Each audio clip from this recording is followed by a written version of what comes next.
ಏನಾಗಿ ಅವ್ನು ಒಳ್ಳೇದು ಏನಾಗಬೇಕು ಎಲ್ಲ ಮಾಡ್ತಾರೆ. ಶುಕ್ರವಾರ ಶನಿವಾರ ಮೇಲೆ ಹೋಗಿ ಹಾಸ್ಪಿಟ್ಲಿಗೆ ಹೋಗ್ತಾರೆ. ಹೋಗಿ ನಾನೇ ಮಾತಾಡಿದ್ದೀನಿ, ನಾಡಲ್ಸ್ಗೆಲ್ಲ ಮಾತಾಡಿದ್ದೀನಿ. ಸರ್, ಇನ್ನೊಂದು ಗ್ಯಾರಂಟಿ ವಿಪಕ್ಷಗಳು ನಿಲ್ಲಿಸ್ತಾರೆ ಅಂತ ಪ್ರಚಾರ ಮಾಡ್ತಾರೆ. ವಿರೋಧ ಪಾರ್ಟಿಯವರು ಇರೋದೇ ಟೀಕೆ ಮಾಡೋಕ್ಕೆ. ವಿರೋಧ ಪಾರ್ಟಿಯವರು ಏನೇ ಒಳ್ಳೇದು ಮಾಡಿದ್ರು ತಡೆಯೋಕ್ಕೆ ಇರೋದು. ಏನು ಒಳ್ಳೇದಕ್ಕೇನಿಲ್ಲ ಅವರು, ನನಗೆ ಗೊತ್ತಿದೆ ಅದು. ಅವ್ರ ಕೈಯಲ್ಲಿ ಮಾಡೋಕ್ಕಾಗದೆ ಹೋದ ಕೆಲಸಗಳನ್ನ ನಾವು ಮಾಡ್ತಾಯಿದ್ದೀವಿ. ಗ್ಯಾರಂಟಿನ ನಾವು ವಾಪಸ್ಸು ಯಾರು ಕರೆಕ್ಟು ಫೋಟೋಸು ಐಡೆಂಟಿಫಿಕೇಷನ್ ಬೇಕು. ಆಗ ಏನೋ ತರಾತುರಿಲಿ ಕೆಲವರೆಲ್ಲ ಯಾರ್ದೋ ಫೋನ್ ನಂಬರ್ ಕೊಟ್ಬಿಟ್ಟಿದ್ದಾರೆ, ಯಾರ್ದೋ ಅಕೌಂಟ್ಗೆ ದುಡ್ಡು ಹೋಗ್ತಾ ಇದೆ. ನಮಗೆ ನೇರವಾಗಿ ಕರೆಕ್ಟಾಗಿ ಅವ್ರ ಅಕೌಂಟ್ಗೆ ದುಡ್ಡು ಹೋಗ್ಬೇಕು. ಯಾರ್ಯಾರೋ ಡ್ರಾ ಮಾಡ್ತಾ ಇದ್ದಾರೆ, ಅದೆಲ್ಲ ನಮ್ಮ ಹತ್ರ ಎಲ್ಲ ದಾಖಲೆ ಇದೆ. ಆಮೇಲೆ ಕರ್ನಾಟಕದವ್ರಿಗೆ ನಾವು ಈ ಗ್ಯಾರಂಟಿ ಕೊಡ್ತಾ ಇರೋದು, ಹೊರಗಡೆ ರಾಜ್ಯದವ್ರಿಗೆ ಗ್ಯಾರಂಟಿ ಕೊಡ್ತಾ ಇಲ್ಲ. ಬಸ್ಸಲ್ಲಿ ಕರೆಂಟು ಕೂಡ ಕರ್ನಾಟಕ ರಾಜ್ಯದಲ್ಲಿ ಯಾರು ವೋಟ್ ಇದೆ ಅವ್ರು ಕೊಡಬೇಕು. ವೋಟ್ ಇಲ್ಲದವ್ರಿಗೆ ಯಾರು ಕೊಡಬೇಕು? ಯಾಕೆ ಕೊಡಬೇಕು ನಾವು? ಹಾಂ, ಸೊ ನಾವು ಇಲ್ಲಿ ಯಾರಿದ್ದಾರೆ ಅವ್ರಿಗೆಲ್ಲ ಉಪಯೋಗ ಮಾಡಬೇಕು. ಈಗಾಗಲೇ ಕ್ಯಾಬಿನೆಟಲ್ಲಿ ಬಸ್ ಅವ್ರಿಗೆಲ್ಲ ಒಂದು ಐಡೆಂಟಿಫಿಕೇಷನ್ ಕಾರ್ಡ್ ಕೊಡಬೇಕು ಅಂತ ತೀರ್ಮಾನ ಮಾಡಿದ್ವಿ. ಹಿಂದೆನೇ ತೀರ್ಮಾನ ಮಾಡಿದ್ವಿ, 3 ತಿಂಗಳಿಂದ. ಆ ಪ್ರೊಸೀಜರು ನಡೀತಾ ಇದೆ. ಸೊ ಅದನ್ನು ಸ್ಟ್ರೀಮ್ ಲೈನ್ ಮಾಡ್ತೀವಿ ಅಷ್ಟೇ. ಯಾರಿಗೂ ಯಾವ ಕಾರಣಕ್ಕೂ ಗ್ಯಾರಂಟಿ ನಿಲ್ಲಿಸೋದಿಲ್ಲ. ನಿಲ್ಲಿಸೋದು ನಮ್ಮ ಕಾರ್ಯಕ್ರಮ ಅಲ್ಲ. ನಾವು ಇಡೀ ದೇಶಕ್ಕೆ ಮಾದರಿ. ನಮ್ಮ ಗ್ಯಾರಂಟಿ ಇಡೀ ದೇಶಕ್ಕೆ ಮಾದರಿ.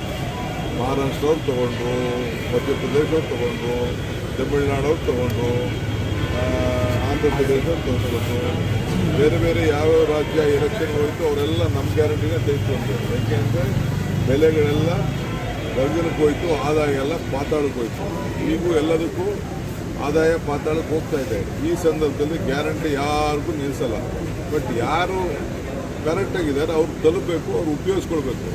ಕೆಲವ್ರು ಏನು ಮಾಡ್ತಾ ಇದ್ದಾರೆ, ಇದನ್ನು ಈ ಪೋಂಜಿ ಸ್ಕೀಮ್ಗೆ ಆ ದುಡ್ಡು ಹೋಗ್ತಾ ಇದೆ, ಮಿಸ್ಯೂಸ್ ಆಗ್ತದೆ. ನಾವು ಬದುಕಲಿ ಅಂತ ಕೊಟ್ಟಿದ್ದೀವಿ. ಅವನು ಯಾವ ಸಾಲ ಕೊಟ್ಬಿಟ್ಟು ಅವನು 2%, 36% ಬಡ್ಡಿ ಕೊಡ್ತೀನಿ, 40% ಬಡ್ಡಿ ಕೊಡ್ತೀನಿ ಅಂತ ಪ್ರತಿ ತಿಂಗಳು ಕಟ್ಸ್ಕೊಟ್ಟಿದ್ದಾರೆ.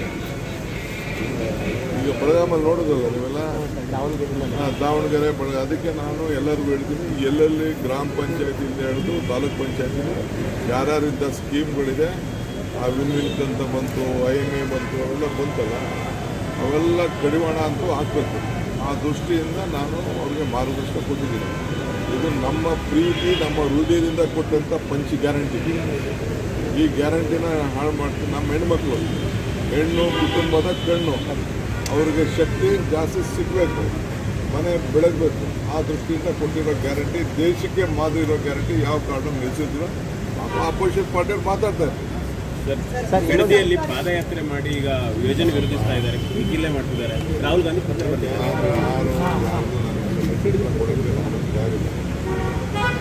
ಮಹಾರಾಷ್ಟ್ರ 80,000 ಎಕರೆ ಅಕ್ವಿಷನ್ ಮಾಡಿಬಿಟ್ಟು ಹೊಸ ಟೌನ್ ಮಾಡ್ತಾರೆ. ತೆಲಂಗಾಣ 40,000 ಎಕರೆ ಹೊಸ ಟೌನ್ ಮಾಡ್ತಾರೆ. ಇದು ನಾನು ಮಾಡಿದ್ದಂಥ ಟೌನ್ಶಿಪ್ ಅಲ್ಲ.